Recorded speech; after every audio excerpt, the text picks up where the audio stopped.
You're the Devil in Disguise, the name of that one, The Misfits, right here on the Tony Jones Show. Before that, you heard from The Misfits, that's right, two from The Misfits, Diana, the name of that one, both off of Project 1950. Diana off of the original Project 1950 that came out maybe about 10, 15 years ago, and You're the Devil in Disguise, that is on the extended version. So you just learned something.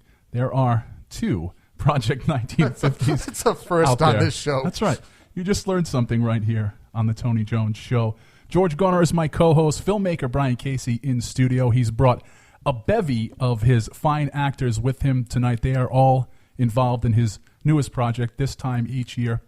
But off the air, I think this is a good conversation to bring in front of the mics, and I hope you all can join in the conversation. SAG versus non-SAG actors being on, again, the other side of it. The only difference that I saw was that the SAG people had much better food than the trail mix. That's why they SAG. Is that worth $3,000 a year for better feed? But they fill themselves with food. They become obese, and that's why they SAG. Is that it?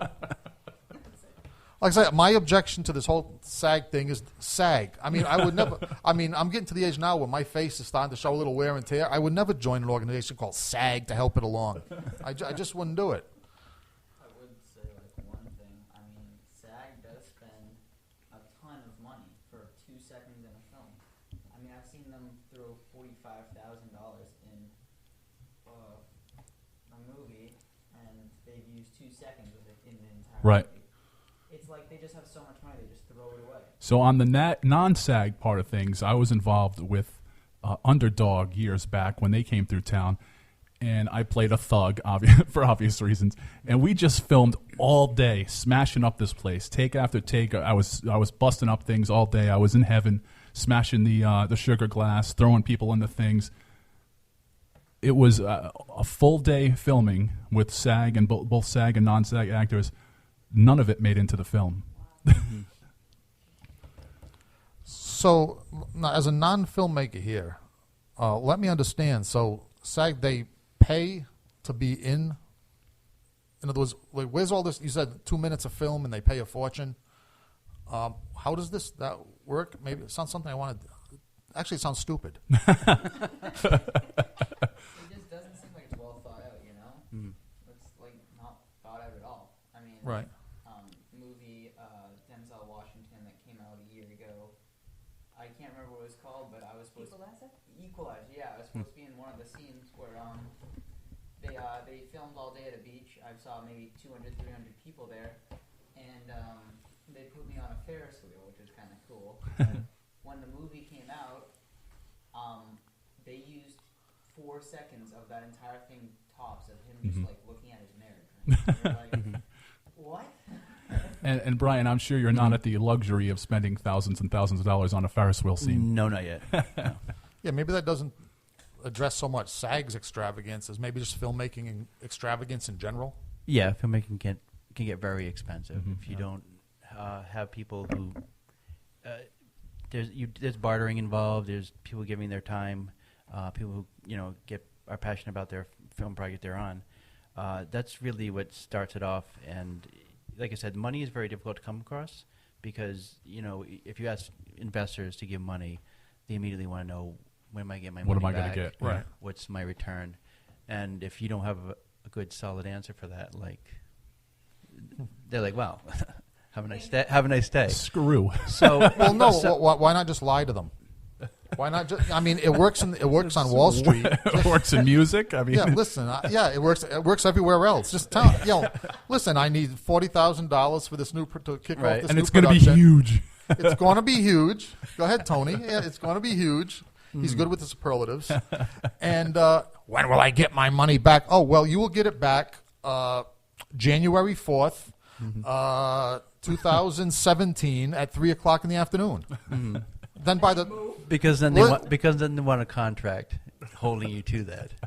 Okay, now I don't know. How do we deal with fraudulent contracts, Tony? I don't know. You're going to have to ask some of the people that rent in this building. They might know. That perfectly dovetails into my next question I want to bring around the room, which is, and this again is applicable to all forms of entertainment, but the role of crowdfunding in filmmaking. It seems to be hit or miss. You see folks that raise $500 and they get a little something, and you see folks that have similar type projects and raise thousands and thousands of dollars. What do you all think about the role of crowdfunding in filmmaking, especially in independent films? Well, like you said, it's hit and miss. I mean, if you find the right audience for what you want to make the film about, and you've got your name out there and you have a buzz around your productions, then you can do pretty well. But around here, there's so many crowdfunding efforts going around that you're basically passing the same money around to each project. It's kind of like the equivalent of trying to accomplish something on Craigslist. Yeah. It's just, Well, as you do filmmakers and other creative people, are there certain, in the theater they call it angel investors. I guess it's the same principle here. Is there certain names that is in the grapevine of filmmaking where what I'm saying? Let's say you want to get a horror movie off the ground or a homeless documentary off the ground. You kind of, after a while with experience, you kind of know who to hit up for the money, as somebody inexperienced wouldn't. Or it is just scattershot.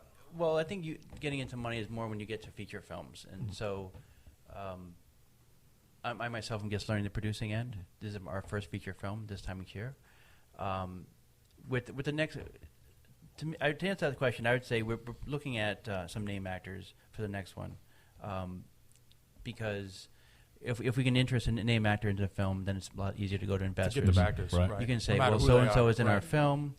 We've got a letter of intent, and they'll give money based on that, whatever they think that guy's going to do, that person's going to do at the box office. So. Right, and then when you promise the money back to the investor, it's only half a lie. right. And if you're considering crowdfunding between now and the end of the year with the holiday season upon us, I mean, just forget it. Why are people doing that? I know their hearts are in the right place, but people have other priorities this time of year. And then those that live on the almighty credit have priorities including paying off their holiday debt up until about February. Yeah. Well, how about if we try, let's get out the old Santa Claus suit, and maybe we can ring the bell for his film. We just don't have, just let people assume. Instead of putting money in there, you could get some filmmakers together and people could throw equipment in there. Well, no, I'm thinking legitimate money here. I wonder how this would work, right? If I just put on a Santa Claus suit, got the white beard and everything, and just went down near a shopping center and just started ringing the bell looking like Santa Claus with I'm saying, I wonder, now, I'm not breaking the law because I'm not claiming to be something I'm not. I'm saying? I'm not saying, this is for the Salvation Army. I'm just setting up and ringing the bell and see who throws money in. Well, it surely isn't going to work in this neighborhood. Well, no. In this people will be taking money out of the bucket. I need a pack of Marlboros. Yeah, this neighborhood being West Warwick. Yes, no. I'm thinking more along the lines of maybe a shopping center on the east side of Providence or somewhere that's more that. Like it. We're going to go back down to some music, local music, in fact. When we come back, we're going to talk about this time each year, Bryan Casey's newest film coming up, and we'll have his actors weigh in on their experiences with the film. But before that, here's some more local music. The Jesse Minute now, unfortunately, I lament, the now defunct Jesse Minute. This song, Sweet on Me, chances are you heard it here first on The Tony Jones Show.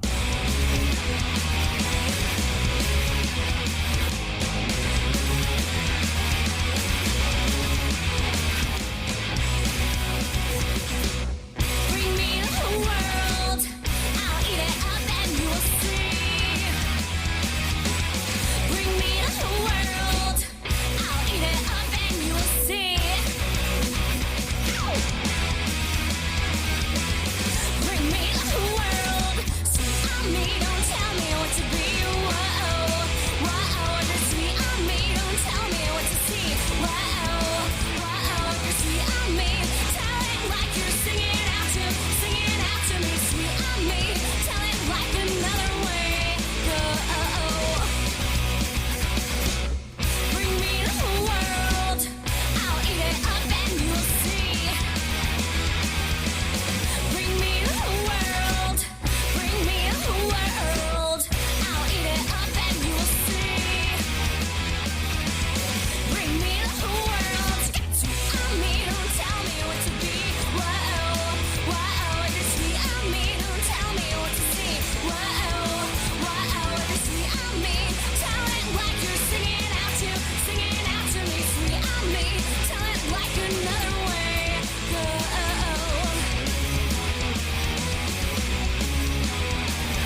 The valet that wouldn't stop.